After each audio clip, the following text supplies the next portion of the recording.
Hi everyone, welcome to Cosmic Turtles. My name is Tina. Today we're gonna do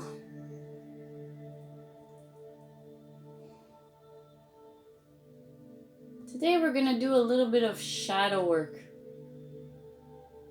We're gonna find out what it is that some of us needs to be looking at, and how to transmute that energy in a way that makes us more efficient and brings in more well-being for our own lives. Okay, so I smudged everything with sage and Palo Santo. It smells so nice. Okay, so everything is smudged, and we are going to use a combination of cards to help us with this. It's a collective read. One of the cards I'm using is the Night Sun Tarot. You can see it because the depictions on these cards expresses or shows, to me anyway, it shows more of the the darker aspect, the shadow aspect of life in a way. But as you know, even in the dark there is light. So it's the concentration on that light aspect that eradicates and pushes away the darkness. You think of it as, in a dark room, if you light a candle, then there's not so much darkness. So in our own lives, when our mind tends to want to bring everything into self-sabotage and your own inner chaos, if there's a little spark of light, you get to be more rational, logical about your situation, and not so much into the overwhelmingness of your emotions. So it's how to maintain a balance between certain aspects of yourself that needs the healing, and your inner light shining through. So we're also going to use the Shaman's Dream Oracle as like a clarifier. So the way that I got inspired on doing this was also using a regular deck of cards, and it's a unicorn. And when you think about the symbolism of a unicorn, what it does, it transforms, it transmutes energy and transforms it into the lighter side of things.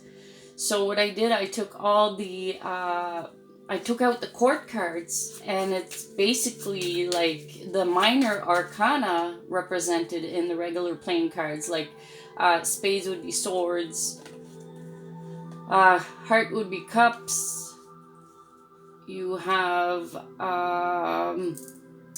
diamonds would be your pentacles, and these clovers would be the wands. So diamonds, pentacles, then you have your swords, wands, and cups, yes, for the heart ones. Okay, so we're gonna start with, and these are the tarot here, the Night Sun Tarot. So we're gonna start, it's gonna be like a pick a card. So which aspect, which shadow is it that a person can work on, and to kind of ease the shadow aspect, and be able to transmute it into a lighter energy, so that, you know, it helps you in your growth. So let's see what we got. Okay, so we're gonna do pick a card, so I'm gonna group them.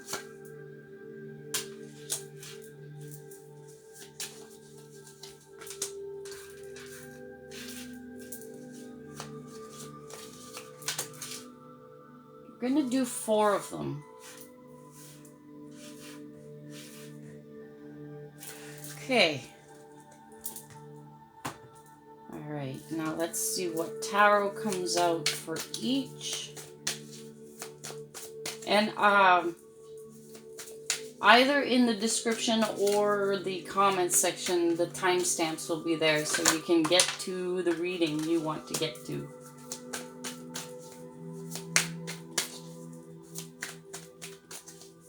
The reading, pick a card, the pile that you feel called to.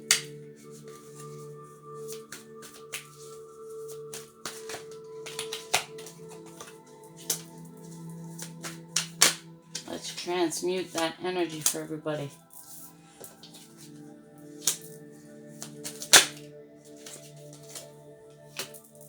Okay. And then we'll get a Shaman's Dream Oracle. Ooh-ah! Okay. These are a little slippery. So what we'll do, we will choose them as we go along for these. With these, we will choose as we go along. So we're going to place these aside. First card, what is the shadow aspect for pile number 1? 8 of Pentacles. So the 8 of Diamonds would represent the 8 of Pentacles. Some people are not satisfied in the job that they're doing at the moment. They're feeling they'd like to have a change, or they feel undervalued where they're working at, and they're working hard, and they feel like their efforts are not being seen. What else can we say? We have the Temperance card. So there's a little bit of impatience when it comes to your job situation and the unsatisfaction that you're feeling within your job situation at the moment. And of course, when you're not happy where you're working, your actual work ethics, the way that you're presenting yourselves, it's gonna show up as you'll have like negative interactions with clients because of your own internal dilemma that's going on at the moment. And Temperance cards usually speaks about having patience, that things will align, that an opportunity will show up, that things are coming. But it's the impatience, it's the unsatisfaction and the impatience within you that needs to be transmuted into patience, and finding little things within your workplace that does give you, that little light in the dark room, that little thing that tells you, for now, until opportunities come my way, for now, I'm going to enjoy this. For now, there's these things, these aspects about my job that I do like. So it's about concentrating more on the things you do like to help that grow within you, instead of putting your focus on the unsatisfaction and feeling undervalued. And although it may be true, it could also speak to a time that is an opportunity that will show up, that you will be able to stand in your own truth and communicate clearly what it is that you're feeling.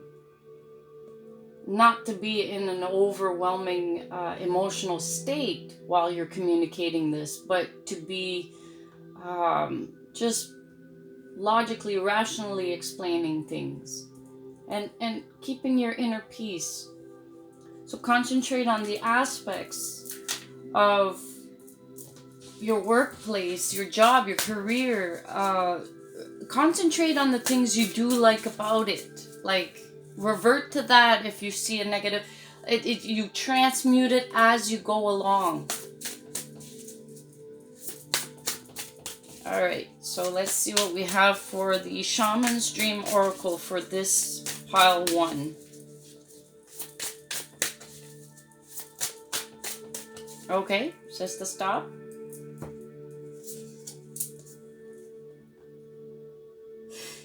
Says the farther gate, bold step forward, card 55. Look at that for beautiful imagery. Look, there's a light at the end of this tunnel. So let's go see the definition about it. I'm gonna bring it here while we're speaking, so if you see it on the big screen, then it gives you, you get to see the imagery and see what that brings towards you. If you could see it right, if it's not too much reflection. Alright, so card 55. The farther gate, the next experience, legacy, evolving, bold step forward. When the farther gate card shows up, it is a clear call to lift your eyes to the horizon and begin to walk towards your future.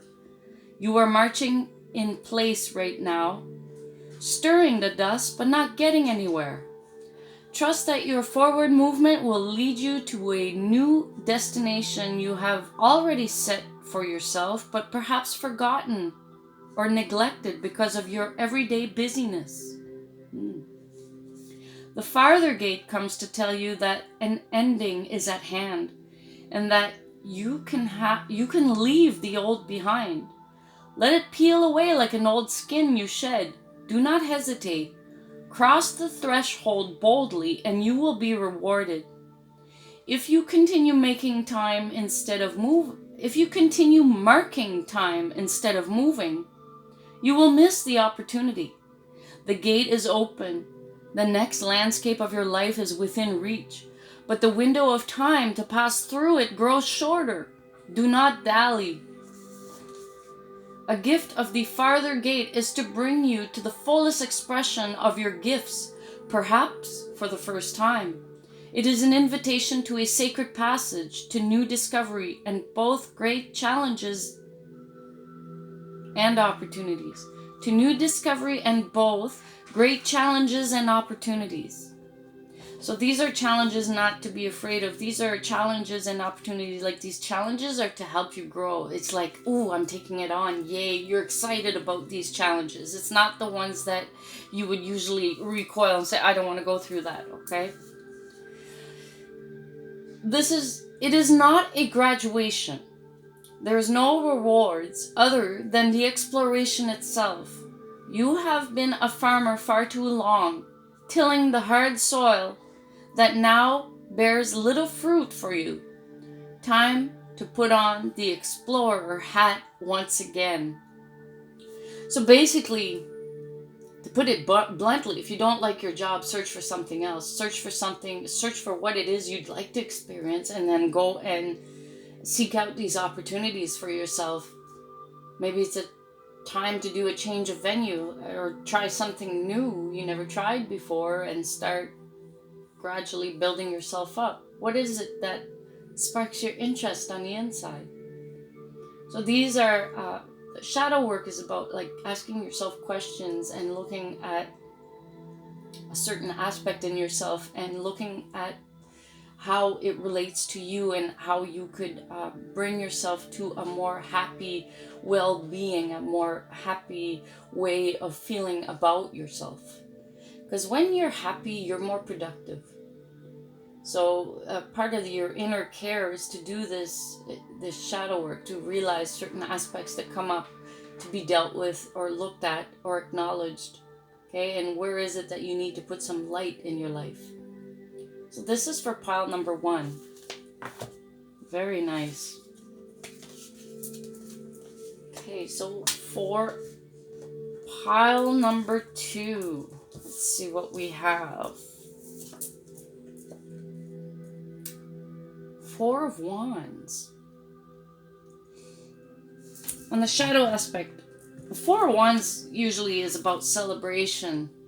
Like you've made it to this finish line and it's celebration. But maybe there's stagnation to even want to celebrate anything. There's like maybe a bit of a lack mentality going on here. and you're putting all your focus more on things that you don't like than on things you'd like to accomplish and that you do like.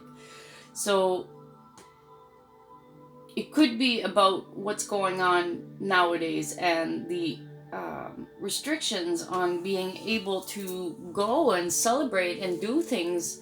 So this would be more about, okay, look inside and see what kind of solutions you can bring to the table to be able to accomplish this sense of feeling like a celebration on the rise. Like, so let's see what the other aspect is here that goes with it.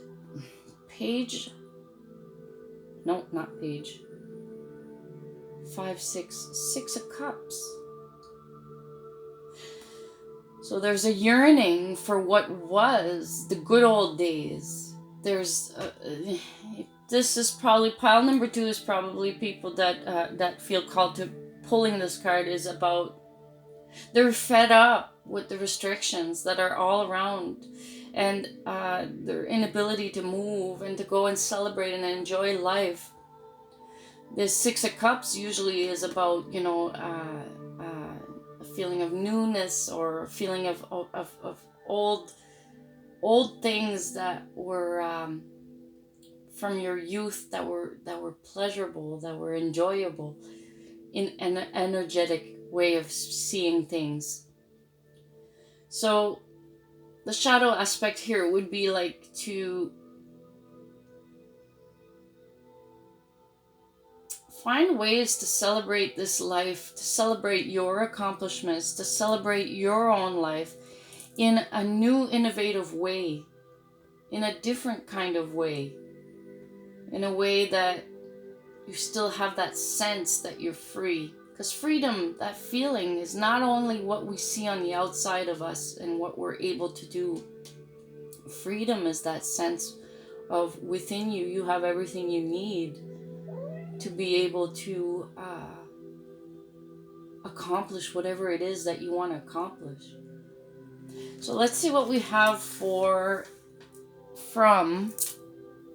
the Shaman's Dream Oracle. What do we have to be able to transmute these stagnant energies? Not being able to go wherever you'd like to go and celebrate what you'd like to celebrate and enjoy the little things of life. Okay, so there's a few that flipped here, but the one that comes, the first one that I saw, the Magician's Sword. So this is Magician's Sword, confidence in your magic.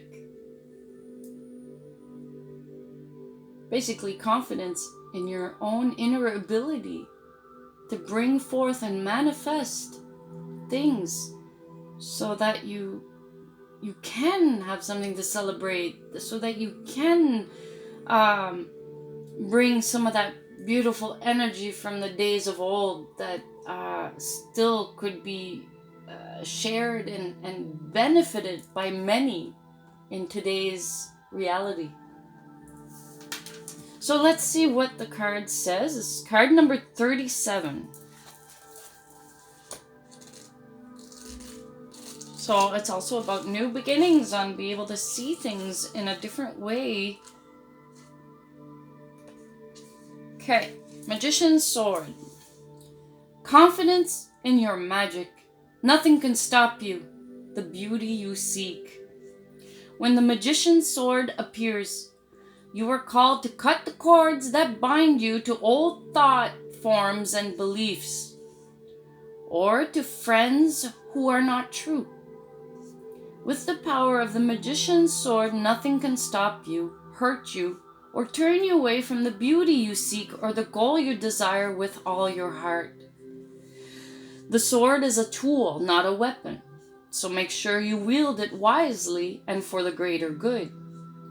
Find the stuck places where you are kept tethered to a toxic person, a particular location, or a faulty thought or belief, and let the blade do its magic. You have a large endowment of magic available to you when you believe in miracles. But don't look to the heavens to grant you a wish. Look within. Because we came from there, right? Our spirit comes from there. So you just gotta go inside. It's not as far as what you thought it was. Use the magician's sword to cut through limiting beliefs, and remember that all beliefs are limiting. And focus your intention in order to create what you wish. You have all the tools you need for the task at hand. You need only muster the wherewithal to deploy the resources you have. When the magician's sword appears, it is time to get moving. This is not a tool for contemplation, for gazing at the finely polished edge. It is an instrument calling for decisive action, and remember, the sword is alive, with a wisdom you can summon to help you find the best course of action. Do not hesitate, act. I have a friend of mine, in relation to pile number 2, and it gives an example. There's a story with this. You'll notice with cosmic turtles, there's a lot of times that to explain a concept or an idea, there'll be a story with that. So I have a friend of mine. Her wish was to travel and get married in a southern place and have all her friends come and join and share this event with her. In these days, traveling is a little restricted for some places, and for a lot of people that used to have maybe more abundance at their disposal had to make do with a little bit less than what they were used to, financially speaking. So the possibility of it happening at this moment was looking pretty bleak. However, somewhere inside, this person used the magician's sword energy and the confidence within themselves to be able to create something else and still be able to get what they wish for, which is to be able to create a nice wedding in a nature type set environment, and be able to have all their friends be able to attend and be able to share this moment with all their loved ones, to celebrate, to do, a celebration with all those that they love. So what she did, one of the plans is to rent a small island in the area, and there's cottages, and we're going to do an outdoor wedding, and everybody's creation is being put into play, and it's going to be beautiful. And even though it's not in a southern place, it's going to be in a time of the year where it's still nice and warm, but not too hot. And they found a way to still make it enjoyable and have an opportunity to celebrate. So this is just like a small example on how things can happen for you if you look within and look for alternative ways to be able to get the same goals and be able to get to that wish fulfillment that you're seeking. Okay? So that is for pile number 2. Pile number 3. Let's see what we have for shadow work. 3 of Pentacles. 3 of Pentacles usually speaks about teamwork. And in this case, maybe there's a lack of teamwork and people not agreeing and people kind of messing with your original plan, and you're not happy, you're not having it. You're having a hard time dealing with other people's ideas, and it's putting like a blockage to what you're trying to bring forward. So let's see what we have for this card that may help. Queen of Pentacles. Could it be that in your queen status of being the organizer, the one in charge, that you're going a little too, maybe a little too forceful or manipulating the situation for things to go your way, and that's not working out because people are feeling that, so it's a reflection on your own shadow, and it's the need to kind of be the leader. Sometimes a leader needs to be able to step back and have the ability to compromise. And although energies are moving slowly, that you can actually see progress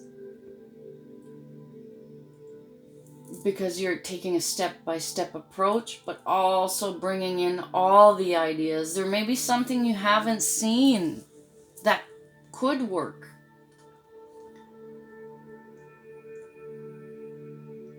So this is about the dissatisfaction within a team setting on trying to get what you want, and there's some resistance on other people's and within yourself on cooperation. But no worries. I mean, the Queen of Pentacles, even though there's a shadow aspect, there's still that light aspect. The one where, see, the Queen of Pentacles is your very self-assured, grounded business person, entrepreneurship type mind, and is able to bring all ideas and filter through and still make everybody feel valued for the ideas they bring, and maybe seeing deeper into the ideas they have, because maybe it was just not communicated properly, and then at first you saw it as something, but the person that was trying to tell you, the miscommunication thing is they didn't express exactly in a way that maybe you would understand. And that's nothing to feel bad about either.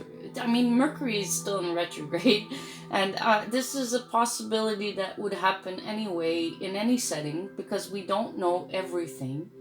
And we're in a learning experience from by learning from each other, which helps everyone grow.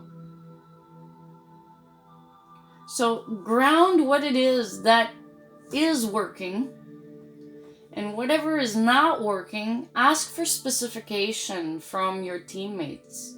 Ask them to explain it in another way that maybe you'd be able to have that aha moment. Now I get what you're saying, you know? So let's see what we have for the Shaman's Dream. Let's see what we have. The first card I see, and only one card, for pile number 3. What do we have for pile number 3 to help with this aspect? Okay, let's see what that is. It's card number 38. It says, many masks, the authentic self. Who are you trying to be? What are you trying to project onto others that maybe it's not reflecting your actual inner self, your true self? And maybe that's why you're having the resistance. It's because people are kind of somewhat, like, people are intuitive, and they're going to pick up on when you're not being genuine. And when that happens, it creates a whole lot of drama, you know? So to avoid this drama, take a step back when you have time on your own and just reflect on this shadow aspect that needs more love, and allow yourself to be vulnerable and be your authentic self, because that's where your strength comes from. It takes a lot of courage to be able to be your authentic self. Okay?